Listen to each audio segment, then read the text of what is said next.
খেপুর গ্রামের ভাই বোনেরা, এই বছরও আমরা বাবা ঠাকুরের পুজোর দিন প্রতিবারের মতো বাবা ঠাকুরের পরব করব। সেখানে মেলা বসবে, নাচ গান হবে, আর হবে প্রতি বছরের মতো শাক রান্নার প্রতিযোগিতা। তাই আমার মা বোনেরা, তোমরা যারা যারা এইবার শাক রান্নার প্রতিযোগিতায় যোগ দেবে তারা তৈরি হয়ে যাও, কারণ পরবের দিন কিন্তু সামনেই, আর কদিন মাত্র বাকি আছে। বলি, অমন প্রতিযোগিতায় নাম দিয়ে কি হবে? ও রান্নার লড়াইতে তো সেই প্রতিবারের মতো আমাদের বলরামের বউ দামিনী জিতবে। বুঝি না কি বাপু, এ হলো সব তোমাদের কারসাজি। ষড়যন্ত্র করে প্রত্যেকবার ওকেই জিতিয়ে দাও, তাহলে এসব লড়াই করে লাভ কি বাপু? আর কত যে দেখতে হবে দিনে দিনে কে জানে। এ কি বলছো কালিমাসি? বলরামের বউ যে প্রত্যেকবার রান্নায় যেতে, সে তো তার রান্নারই গুণে। অমন ভালো শাক কি গ্রামের আর কেউ রাঁধতে পারে? তুমি বলো না, তুমি তো খেয়ে দেখেছো ওই রান্না। তো ওই রান্নার জন্য সবাই হাঁ করে বসে থাকে প্রতিবার। ও থাকতে কাকে আর পুরস্কার দেওয়া যায় বলো? কেন পারবে নি? আমাদের ঘরের মেয়ে বউ কি শাক রাঁধতে জানে না নাকি? পুরুষ মানুষ রান্নার ব্যাপারে কি জানে? জানলে পরে তোরাও বুঝতি কি জ্বালা কষ্ট করে রান্না করি, আর প্রশংসা নিয়ে যায় অন্য কেউ। আমাদের বাপু এই লড়াইতে মন বসে না। তাই যদি জানে তবে তাদের বলো না কেন প্রতিযোগিতায় অংশ নিতে, তাহলেই তো বোঝা যাবে কে কেমন রাঁধতে জানে। তোমাদের যত সব খুঁত ধরতে আছো। বেশ, তাই হবে। দেখা যাবে এবছর বলরামের বউ কেমন করে যেতে। দেখবি একেবারে মুখে ঝামা দেবো ঘষে। যাই বলো বাপু, দামিনী যেমন শাক রান্না করে তেমনটি আর কেউ পারে না। আহা, কি তার স্বাদ, যেন অমৃত। আমি তো বাপু বসে থাকি, কবে বাবা ঠাকুরের পরব হবে আর কবে দামিনীর হাতে রান্না করা শাক মুখে দেব। দামিনী যখন ছিল না, ও শাশুড়ি অমন রান্না করতো। ওদের এমন রীতি সেই কবেকার থেকে চলে আসছে, ওসব ওর পরিবার থেকে পেয়েছে। অমৃত না কচু? বলরাম গ্রামের মাতব্বর কি না, তাই তার বউকে জিতিয়ে দেবার জন্যই সবাই মিলে যোগ সাজস করে তার রান্নার অত গুণকীর্তন করে। নইলে বলরামের বউ যে কেমন রাঁধতে জানে সে আমার ভালোই জানা আছে। ওদের পেছনে কথা বলাও দায় বাবা, সত্যি কথার ভাত নেই। না গো না, ওসব কিছু না।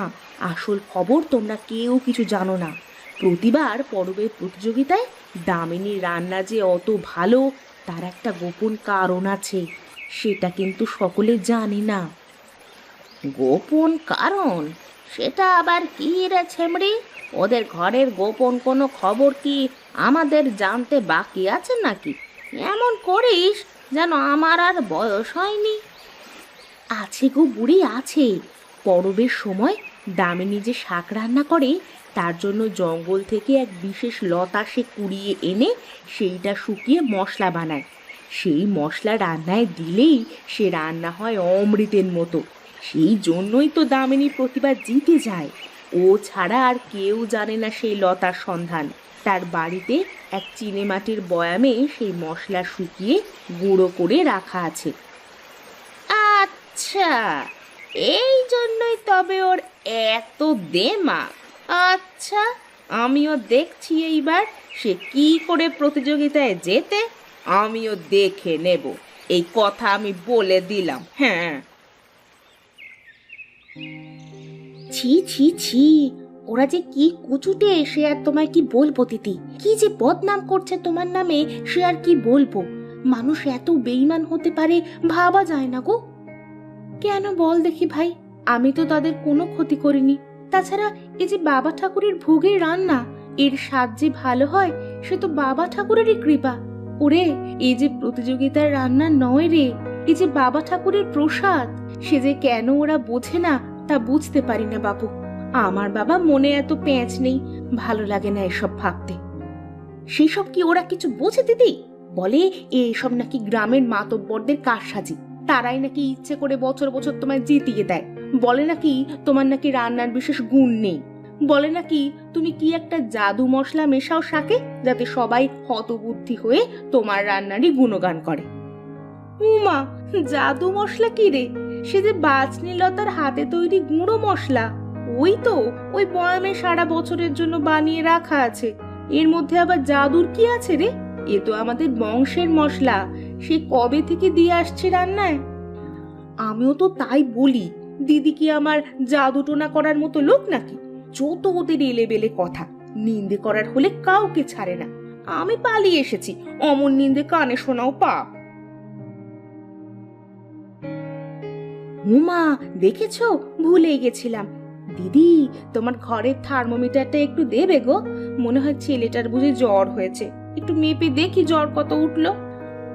সে কি কথা রে, দাঁড়া দাঁড়া, আমি এক্ষুনি থার্মোমিটার এনে দিচ্ছি। আগে বলবি তো, কবে থেকে হলো জ্বর?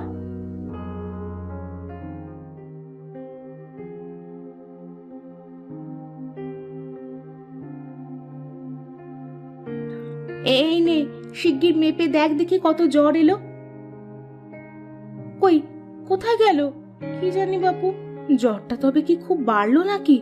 ইস, দুধের শিশু, রক্ষে করো বাবা ঠাকুর। থার্মোমিটার নিতে এসে মেয়েটা আবার কোথায় চলে গেল?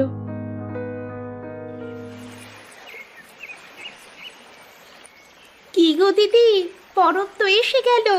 এই বছর কি শাক রান্নায় জিততে পারবে? চেষ্টা তো করব ভাই, এবার বাবা ঠাকুরের দয়া হলে জিতবো, না হলে হার হবে। যেমন কপাল তেমনই তো হবে ভাই। অত শত ভাবিনি, বাবা ঠাকুরকে ভক্তি করে যাই রান্না করব তাতেই খুশি। জেতা হারা তারই কৃপা। কপাল কি আর বছর বছর কারো ভালো যায় বউ?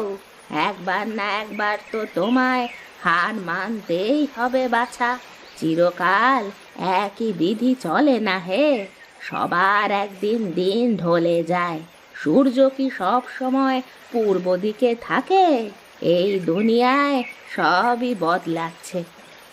ঠাকুরের ইচ্ছে হলে হারই না হয় মানব পিসি, তার জন্য কোনো দুঃখ নেই। হার জিত এ তো সবই বাবা ঠাকুরের খেলা, তার যেমন ইচ্ছে হবে তেমনই তো হবে। ঠাকুরের ইচ্ছে এবার আর তোমায় জিততে হবে নি মনে হচ্ছে বউ। তবু দেখো, প্রতিযোগিতায় নাম দিও, কিসের থেকে কি হয় কে বলতে পারে। এবার সবাই কোমর বেঁধে উঠে পড়ে লাগবে দেখিস। এবার জিতে আসা তোর পক্ষে শক্ত রে বউ। আহা বউ, কাঁদছো কেন? মশলার বয়াম যখন চুরিয়ে গেছে তখন আর ভেবে কি হবে? আমি না হয় আজই জঙ্গলে গিয়ে বাচনি লতা জোগাড় করে আনবো, এই নিয়ে তুমি এত ভেবো না। এখন কি ওলতা এনে দুদিনে শুকিয়ে ভালো মশলা হবে গো? এবার আর আমার শাক রান্না ভালো হবে না, আমি ঠিক জানি। আমি নিশ্চয়ই কিছু দোষ করেছি, তার জন্যই ঠাকুর আমায় এই শাস্তি দিয়েছে। না গো না, তুমি দেখবে সব ঠিক হয়ে যাবে। ঠাকুরের উপর ভরসা রাখো। আমি আজই তোমায় বাচনি লতা এনে দিচ্ছি, তুমি কালকেই শুকিয়ে নিয়ে সেটা দিয়ে মশলা বানিয়ে নেবে। দেখবে যা হবে ভালোই হবে।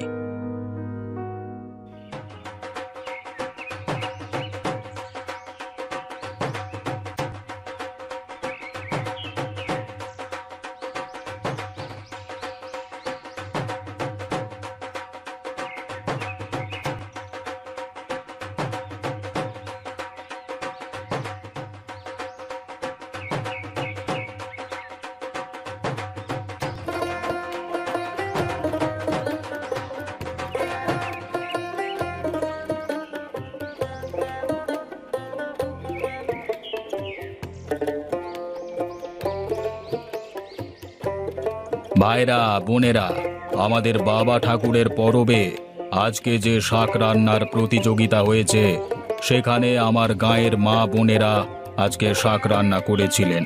তাদের সকলকার রান্না করা শাক খেয়ে দেখে এবং বিচার করে আমাদের মান্যগণ্যরা এই রায় দিয়েছেন যে এবারের পরবে শাক রান্নার এই প্রতিযোগিতায় যিনি বিজয়ী হয়েছেন তার নাম হলো আমাদের সবার প্রিয়, গ্রামের সবার প্রিয় দামিনী সর্দার, আমাদের বলরামদার স্ত্রী।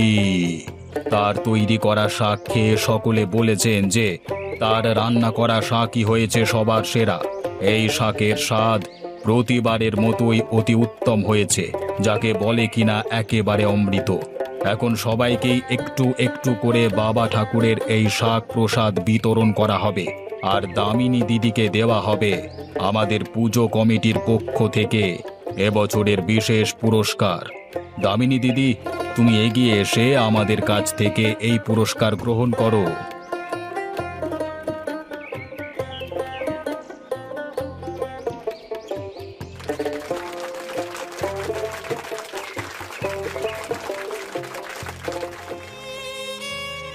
আমায় তুমি মাফ করে দাও দিদি, আমি মস্ত ভুল করেছি। আমি ভেবেছিলাম তোমার তৈরি করা মশলা চুরি করে আমি বোধহয় তোমার মতোই রান্না করব। তুমি যখন মশলা দিয়েছো আমিও ঠিক তখনই মশলা দিয়েছি। তুমি যেমন যেমন করেছো আমিও তেমন তেমন করেছি। কিন্তু কি অদ্ভুত দেখো, আমার রান্নাটা কিছুই হলো না, কেমন যেন একেবারে পানসে। আর তোমার রান্না হলো কত সুন্দর, ঠিক যেন অমৃত। আমায় তুমি ক্ষমা করে দাও দিদি, নইলে আমার অকল্যাণ হবে। ঠিক আছে বোন, আমি তোকে ক্ষমা করলাম। ভুল তো সবাই করে, ভুল বুঝতে পারলেই ঠাকুর তাকে ক্ষমা করে দেয়। তুই তো বুঝতে পারিসনি, অন্য কোনো কারণ নয়, বাবা ঠাকুরের আশীর্বাদ রে। আমি বুঝেছি দিদি, ঠাকুরের কৃপা না থাকলে তুমি যেমন রান্না করেছো তেমন রান্না করা যায় না। আমার বুঝতে ভুল হয়েছে। এই যে বাবা ঠাকুরের ভোগের প্রসাদ চুরি করে কি ঠাকুরের ভোগ রাঁধা যায়? তুমি আমায় ক্ষমা করো দিদি। ঠিকই বলেছিস বোন, এ তো কোনো প্রতিযোগিতা নয়, এ হলো সবাই মিলে বাবা ঠাকুরের ভোগ রান্না করা। মনে ভক্তি না থাকলে ভালো করে এই ভোগ রান্না করা যায় না রে। দিদি, আমি এমন অপরাধ করলাম বলে আমার কোনো অমঙ্গল হবে না তো? দেখো না, ছেলেটার জ্বরটা যে কিছুতেই নামছে না। আমি যে কি ভুলটা করলাম, মা হয়ে কি আমার এমন অন্যায় করা সাজে? তুই কিচ্ছু ভাবিস না রে বোন, ঠাকুরকে ডাক, দেখবি সব ঠিক হয়ে যাবে। ছেলেটাকে তুই বরং কালই সদরে সুখী ডাক্তারের কাছে নিয়ে যা, ভালো করে চিকিৎসা হলে দেখবি সব ঠিক হয়ে যাবে। তাই যাব দিদি, তোমার কথা শুনে মনটা আমার একটু শান্ত হলো। তুমি আমায় ক্ষমা না করলে আমি পাপের জ্বালায় জ্বলে পুড়ে মরতুম। ভাবিস নে বোন, তুই যে আমার বোন, আমি যে তোর দিদি, আমি কি তোকে ক্ষমা না করে থাকতে পারি? যা, এখন ছেলেটাকে নিয়ে বাড়ি যা, কাল ডাক্তারের কাছে অবশ্যই নিয়ে যাস ওকে মনে করে। বাবা ঠাকুর তোর মঙ্গল করুক।